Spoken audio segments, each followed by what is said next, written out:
I want to ask कि आप दोनों में कंपटीशन नहीं होता कि मतलब कौन ज्यादा बेटर कर सकता है, या होता है तो आप कैसे डील करते हो इस चीज को? जेलसी, कंपटीशन, लड़ाई झगड़ा, मार काट, बाल नोचना, ये सब कुछ होता है। क्योंकि सर नॉर्मल घरों में तो होता है ये। हाँ होता है, सब घरों में होता है, नॉर्मल बात उसमें क्या बड़ी बात है। लेकिन कहाँ तक होता है, कितना होता है, कुछ बताना चाहिए? नहीं आई थिंक थोड़ा बहुत एक दूसरे से इंस्पायर होना कि भाई कमेंट्स में क्या होता है, कभी कभी टीना टीना टीना, कभी पायल पायल पायल, तो पढ़ते हैं हम तो सारे कमेंट्स तो होता है कि ओके इस बार पायल को, कभी लगता है कि टीना के ज़्यादा है या मुझे, बट मेनली ये है कि हम अपने अंदर कितने सिक्योर हैं अपने आप को लेकर, तो फिर जेलसी या कंपटीशन कभी फील ही नहीं होता है। हम दोनों को ही लगता है, हम आपने हमारी वीडियोस देखी हैं कि दोनों का इक्वल इक्वल होता है, ऐसा कुछ नहीं है कि पायल का ज़्यादा है या टीना का ज़्यादा है, तो हम एक दूसरे में इतना सिक्योर फील करते हैं कि हम कंपटीशन फील ना करें। और हम ये ट्राई करते हैं कि अपनी एक्टिंग को बेटर ही करें हर वीडियो से। एंड थोड़ा बहुत तो होता है स्क्रिप्टिंग में कि ये डायलॉग टीना बोलती है ये नहीं आएगा, मैं बोलती हूँ ये आएगा आएगा, तो ये बोलती है मैं लिखूंगी ही नहीं, फिर मैं शूट के टाइम पे खुद बोल देती हूँ।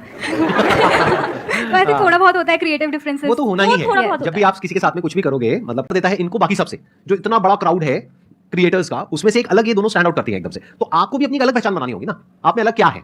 अगर आप वही कर रहे हो जो सब कर रहे हैं, यानी कोई गाना चल रहा है उस पे आकर के कुछ कर दिया, तो that everybody is doing it, तो कुछ अलग करो ना जो कोई नहीं कर रहा है। इनफैक्ट हमें भी बहुत लोगों ने बोला कि आप लोगों को ना कुछ सोसाइटी का कुछ व्यू पॉइंट दिखाना चाहिए, कि आप कुछ वो दो, मोटिवेशन दो लोगों को, बट हमने उनकी नहीं सुनी, क्योंकि हमें पता है कि हमें सिर्फ कॉमेडी करनी है एंड हमें सिर्फ रिलेटेबल कंटेंट ही बनाना है। अगर हम शिफ्ट हो जाते तो आज हम यहाँ पर नहीं होते, हमारा कंटेंट ही कुछ और होता। तो हमने उसमें अपने खुद ही एक्सपेरिमेंट किया एंड जो चला हमने उस पाथ को फॉलो किया। तो आप अभी एक्सपेरिमेंट करो, करते रहो, लोगों की सुनो मत, एंड सी कि क्या चलता है, क्या आपको करने में मजा आ रहा है। Thank you ma'am, thank you. You got the answer. कुछ टाइम पीरियड के लिए मैं खाली थी, मुझे नहीं पता था मैं क्या करूं, and I was literally depressed. मैं चीज़ें तो कर रही थी but I was also crying all the time, and I was like कि मैं इतनी स्ट्रॉन्ग लड़की हूँ बट मैं रो क्यों रही हूँ। मैं खुद भी अपने आप को पहली बार इस फेज में देख रही थी एंड आई वाज क्राइंग। तो मैं क्या करती थी उन दिनों को काटने के लिए, मैंने ना कुछ टू डू लिस्ट बना ली थी कि मैं वॉक पे जाऊंगी, एक्सरसाइज करूंगी, अच्छा खाऊंगी, टिक टिक। तो ये कुछ कुछ छोटे छोटे प्रोमिसेस मैं अपने आप से पूरे करती थी ना, तो मुझे कॉन्फिडेंस आता था। ऑल्दो फेस डार्क ही था बट उसने मुझे कॉन्फिडेंस दिया कंटेंट बनाने का।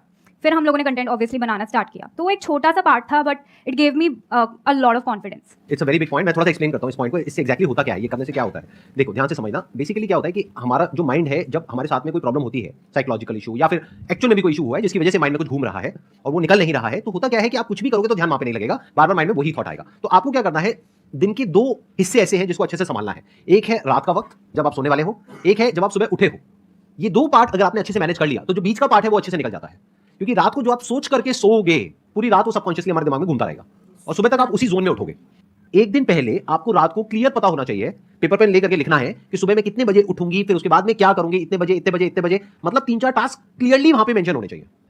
तो अगले दिन का जब प्लान आपके माइंड में क्लियर होता है तो माइंड को सोने से पहले एक सेंस ऑफ सिक्योरिटी महसूस होती है और एक कंफर्ट मिलता है कि एक गोल मिल जाता है और सारा फोकस वहां चला जाता है। That is one. फिर जब आप सुबह उठते हो तब वो लिस्ट आप देखते हो तो आपको पूरे दिन के लिए गोल मिल जाता है।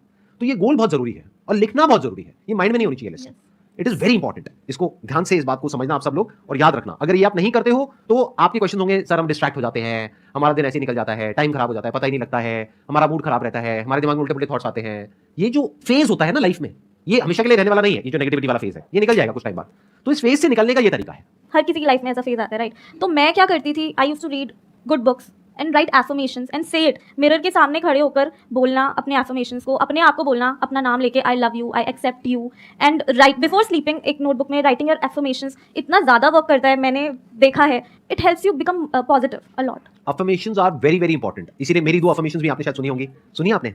माइक लेकर के बोलो, माइक सर सुनिए, अभी आपको देख के भूल गई, थोड़ा याद नहीं। अच्छा ठीक है, सुनी है लेकिन मेरे को देख करके भूल गए। लेकिन डेली नहीं सुनते, इसका मतलब डेली रात को सोने से पहले नहीं सुनते, सुबह उठ करके नहीं सुनते, राइट? नंबर 1। नंबर 2, आपकी खुद की कोई अफर्मेशंस नहीं है। नंबर 3, आप ये टू डू लिस्ट नहीं बनाते हो, नहीं करते हो ना, तो बस अब ये सब करना है। उसके बाद में आप देखोगे मेजर डिफरेंस आ जाएगा आपकी जो थॉट प्रोसेस है उसमें।